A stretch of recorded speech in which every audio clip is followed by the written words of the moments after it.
The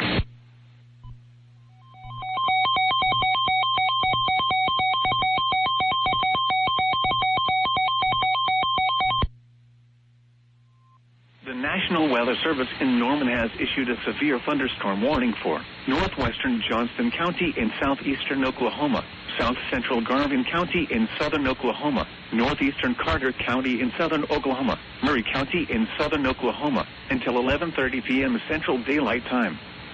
At 10:44 p.m. Central Daylight Time, a severe thunderstorm was located 5 miles southeast of Huntington, moving east at 35 miles an hour. Expected hazards include 60 miles an hour wind gusts and quarter-size hail.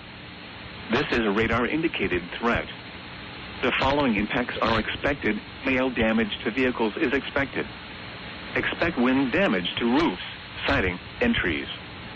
Locations impacted include Sulphur, Davis, Doherty, Hickory, Scullin, Lake of the Arbuckles, and Turner Falls. For your protection, move to an interior room on the lowest floor of a building.